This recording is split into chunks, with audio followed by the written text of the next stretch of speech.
नमस्कार, आप देख रहे हैं की मीडिया। आज सिनेमा जगत में मेकअप और नई नई तकनीकों से औसत चेहरे को भी चांद का टुकड़ा बना दिया जाता है। लेकिन 80 के दशक की एक ऐसी अभिनेत्री थी जिन्होंने अपनी नेचुरल ब्यूटी और एक्टिंग से लोगों के दिलों पर राज किया था। इनकी फिल्म देखकर प्रेमी जोड़े सुसाइड तक करने लगे थे। लेकिन जब अपने धोखा देते हैं तो चाहे वो आम इंसान हो या सेलिब्रिटी, ऐसा टूटता है कि उठने की गुंजाइश भी धूमिल हो जाती है।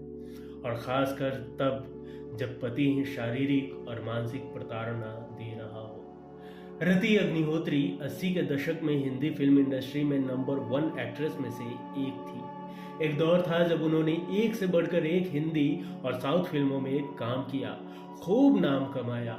लेकिन कई बार जिंदगी में ऐसे मोड़ आते हैं जब अपने ही बेगाने हो जाते हैं, जब अपने ही जिंदगी भर का दर्द दे जाते हैं। रति ने अपनी लाइफ को और खुशहाल बनाने के लिए जिसे अपना हमसफर बनाया, वही उनके दुखों की वजह बन गया। उनकी जान लेने पर तुल गया, उन्हें ही सबसे बड़ा धोखा दिया। हिंदी, तेलुगु और तमिल फिल्मों में अपनी अदाकारी का जलवा बिखेरने वाली दिग्गज अदाकारा रति अग्निहोत्री ने बॉलीवुड के बड़े बड़े अभिनेताओं के साथ काम किया और उनके काम को लोगों से खूब सराहना भी मिली। फिल्मी पर्दे पर रति अग्निहोत्री की जोड़ी ज्यादातर सभी अभिनेताओं के साथ हिट रही थी, लेकिन फिल्मी पर्दे से दूर उनकी असल जिंदगी में आया शख्स हीरो नहीं विलेन निकला। और रति ने पूरे 30 साल तक अपने पति का जुल्म सहा। उसके पीछे एक बड़ी वजह थी जिसका खुलासा खुद रति ने किया था। जानेंगे वो क्या थी बड़ी वजह और भी बहुत कुछ। लेकिन उससे पहले अगर अभी तक आपने इस चैनल को सब्सक्राइब नहीं किया है तो प्लीज सब्सक्राइब कर लें। 10 दिसंबर 1960 को रति अग्निहोत्री का जन्म बरेली, उत्तर प्रदेश की एक पंजाबी कंजर्वेटिव फैमिली में हुआ था। जॉब बदलने की वजह से रति को परिवार के साथ मद्रास, तमिलनाडु शिफ्ट होना पड़ा था।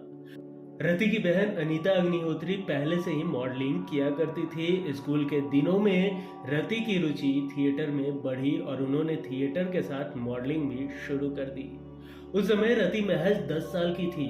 एक दिन रति का प्ले देखकर तमिल फिल्म मेकर भारती राजा इतने इम्प्रेस हुए कि उन्होंने अपनी फिल्म पुदिया वरपुकल ऑफर कर दी। उस वक्त रति अग्निहोत्री स्टेट लेवल स्विमर भी हुआ करती थी। वैसे तो रति के पिता नहीं चाहते थे कि रति फिल्मों में जाए, लेकिन अपनी बहन के मदद के साथ रति ने अपने पिता को मना ही लिया। महज 14 साल की रति 1979 की फिल्म पुदिया वरपुकल से तमिल फिल्मों का हिस्सा बनी। पहले ये फिल्म हिट रही और रति को कई बड़ी फिल्मों के ऑफर मिलने लगे। इनमें तमिल, कन्नड़ भाषा की फिल्में शामिल थी। मात्र 3 साल में ही रति ने साउथ की 32 फिल्मों में काम कर लिया था। डायरेक्टर के बालाचंदर 1978 की तमिल फिल्म म्हारो चरित्र की हिंदी रीमेक बनाना चाहते थे। उन्होंने फिल्म में रति अग्निहोत्री को उस समय के हिट एक्टर कमल हासन के साथ लीड रोल में कास्ट किया। फिल्म का नाम रखा गया एक दूजे के लिए। फिल्म में सपना बनी रति अग्निहोत्री को बागी लड़की दिखाया गया था जो प्यार के लिए परिवार के खिलाफ खड़ी रहती है। फिल्म में एक सीन है जहां सपना की मां वासु यानी कमल हासन की फोटो जला देती है। गुस्से में सपना उस जली फोटो की राख को चाय में मिलाकर पीती है। इस सीन को फिल्माना काफी मुश्किल था क्योंकि उस केमिकल से बनी फोटो की राख रति को असल में पीनी थी। रति ने परफेक्ट शॉट देने के लिए ऐसा किया भी, लेकिन अफसोस कि एक बार में परफेक्ट शॉट नहीं मिल सका। रति को वो केमिकल वाली चाय कई बार पीनी पड़ी। सेट पर मौजूद लोगों को डर था कि ऐसा करने से रति की तबीयत बिगड़ सकती है, लेकिन खुशकिस्मती ऐसा कि कुछ हुआ नहीं। 1981 में रिलीज हुई इस फिल्म से रति रातों रात स्टार बन गई। वहीं इस फिल्म के लिए उन्हें पहला बेस्ट एक्ट्रेस का फिल्म फेयर अवार्ड का नॉमिनेशन भी मिला। ये फिल्म कमल हासन की भी पहली हिंदी फिल्म थी। डायरेक्टर के बालचंदर राज कपूर के करीबी दोस्त थे। उन्होंने रिलीज से पहले ही राज कपूर को फिल्म दिखाई। राज को हैप्पी एंडिंग पसंद थी तो उन्होंने बालचंदर से क्लाइमेक्स बदलने को कहा, लेकिन वो नहीं माने। उन्होंने उसी क्लाइमेक्स के साथ फिल्म रिलीज करने का फैसला किया। पहले तो डिस्ट्रीब्यूटर्स ने इस फिल्म को नुकसान के डर से खरीदने से ही इनकार कर दिया और जब कोई रास्ता नहीं बचा तो डायरेक्टर के बालाचंदर ने खुद पैसे लगाकर फिल्म रिलीज की। यह फिल्म जबरदस्त हिट साबित हुई और इसे हिंदी सिनेमा की क्लासिक फिल्म का दर्जा मिला। 10 लाख के छोटे बजट में बनी यह फिल्म 10 करोड़ की कमाई कर उस साल की सबसे ज्यादा कमाई करने वाली बॉलीवुड फिल्मों में शामिल रही। 5 जून 1981 को रिलीज हुई फिल्म एक दूजे के लिए में रति और कमल ने सपना और वासु नाम के प्रेमियों की भूमिका निभाई। जाति भेद के कारण समाज और परिवार उनके रिश्ते के खिलाफ हो जाता है और दोनों को अलग करने की पूरी कोशिश करता है। दोनों अलग तो हो जाते हैं, लेकिन जब कोई रास्ता नहीं बचता तो दोनों एक साथ पहाड़ से कूदकर आत्महत्या कर लेते हैं। जैसे ही फिल्म रिलीज हुई तो इसका प्रेमी जोड़ों पर ऐसा असर पड़ा कि लगातार देश भर से ऐसे कई मामले सामने आने लगे। ऐसे कई मामलों को रोकने के लिए सरकारी संस्थाओं ने मेकर्स से बात कर क्लाइमेक्स बदलने को कहा। कई मीटिंग हुई जहां सरकारी ऑफिसर, मेकर्स और कास्ट भी मौजूद होते थे, लेकिन रति को इन मीटिंग्स में जाने की इजाज़त नहीं थी। कारण यह था कि रति उस समय महज 16 साल की थी। रति की जगह उनके पिता मीटिंग अटेंड किया करते थे। मीटिंग में तय हुआ कि क्लाइमेक्स बदला जाए। बालचंदर ने यह मानते हुए क्लाइमेक्स बदल दिया। कुछ समय बाद जब जनता ने इसका विरोध किया तो उन्होंने पुराने क्लाइमेक्स के साथ ही फिल्म चलाई, या यूं कहे तो चलानी पड़ी। तेरे मेरे बीच हो या हम बने तुम बने, इस फिल्म का हर गाना सुपरहिट था।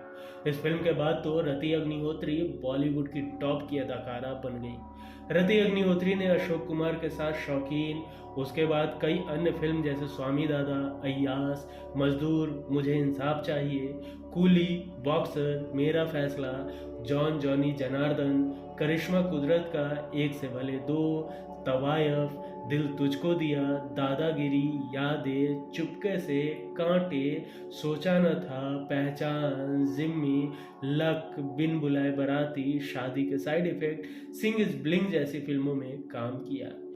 इन्होंने तमिल, तेलुगु, कन्नड़, हिंदी भाषा की करीब 110 फिल्मों में काम किया। एक वक्त अभिनेता संजय दत्त संग रति अग्निहोत्री का नाम काफी अधिक जुड़ने लगा था और इन दोनों ने एक दूसरे संग कई फिल्मों में भी काम किया था। और तो और इन दोनों ने ही कई इंटरव्यूज में अपने प्यार का इजहार भी कर दिया था। पर जब बात शादी तक आई तो संजय की एक खामी के चलते ये रिश्ता टूट गया, क्योंकि उन दिनों ड्रग्स ने संजय को अपनी तरफ खींच लिया और यह रिश्ता खत्म हो गया। 9 फरवरी 1985 को रति अग्निहोत्री ने आर्किटेक्ट अनिल बिरवानी से शादी की थी। शादी तक रति ने फिल्मों की शूटिंग की जो 1988 तक रिलीज हुई। यह शादी लव मैरिज थी। शादी के कुछ समय बाद ही रति के पिता की मौत हो गई और वो पूरी तरह टूट गई। इसके बाद उन्होंने पति के कहने पर, या यूं कहें तो पति के दबाव पर, फिल्मी दुनिया छोड़ दी। 1986 में रति ने बेटे तनुज बिरवानी को जन्म दिया। लेकिन इसी बीच पति संग उनके झगड़े बढ़ते गए। झगड़ों का यह सफर यहीं नहीं रुका। एक दिन रति अग्निहोत्री और उनके पति के बीच बात इतनी बिगड़ गई कि दोनों ने आपस में मारपीट करना शुरू कर दिया था। इसके बाद साल 2015 में रति अग्निहोत्री ने पति अनिल बिरवानी के खिलाफ चाकू से मारने और जान से मारने की धमकी देने के आरोप लगाए थे। इसके अलावा उन्होंने पति के खिलाफ मारपीट की शिकायत भी दर्ज की थी। इन सब के बाद रति ने अपने इस दर्द भरे रिश्ते का खुलासा करते हुए बताया था कि मैं लंबे समय तक पति के जुल्म को सहती रही, लेकिन जब सारी हदें पार हो गई तो मैंने अपने रिश्ते को खत्म करने का फैसला कर लिया। रति के मुताबिक वो सिर्फ अपने बेटे तनुज की खातिर इतने सालों तक चुप रही क्योंकि वो बेटे को किसी भी हाल में झगड़े से दूर रखना चाहती थी। अपने पति की हरकतों से तंग आकर रति अग्निहोत्री ने शादी के 30 साल बाद साल 2015 में तलाक ले लिया था। साल 2015 में ही रति ने पति के खिलाफ घरेलू हिंसा की शिकायत दर्ज करवाई। साथ ही उन्होंने पुलिस को अपने चोट के जख्म भी दिखाए। 2001 में आई काजोल की फिल्म कुछ खट्टी कुछ मीठी से रति ने फिल्मों में वापसी की। रति के हिस्से में कमबैक के बाद सिर्फ साइड रोल ही आए। 2006 में रति सेलिब्रिटी डांस रियलिटी शो झलक दिखला जा में भी हिस्सा ले चुकी है। रति ने स्टेज प्ले में भी एक्टिंग की है। उनकी आखिरी हिंदी मूवी सिंग इज ब्लिंग है। फिर वो 2016 में तमिल मूवी डिक्टेटर में नजर आई। ये उनकी आखिरी मूवी थी। रति इस समय पोलैंड में है। वो अपनी बहन अनीता के साथ मिलकर एक रेस्टोरेंट चलाती है। उन्होंने कैमरे के चकाचौंध से दूरी बना ली है। रति अग्निहोत्री के बेटे तनुज विरवानी भी एक्टर हैं। तनुज ने 2013 में फिल्म लव यू सोनियो से डेब्यू किया था। इसके बाद वो पुरानी जीन्स और वन नाइट स्टैंड जैसी फिल्मों में भी नजर आ चुके हैं। तनुज ने कई वेब सीरीज में भी काम किया है। इनमें Inside Edge, Poison, Code M, Masaba Masaba और तंदूर प्रमुख है। माना आईना झूठ नहीं बोलता, पर दिल का दर्द भी कहाँ दिखाता है। आज का सफर यहीं तक। मिलेंगे अगले एपिसोड में फिर किसी दिलचस्प किस्सों के साथ। आज का एपिसोड आपको कैसा लगा हमें कमेंट कर जरूर बताएं। वीडियो पसंद आई हो तो एक लाइक जरूर कर दें। नमस्कार।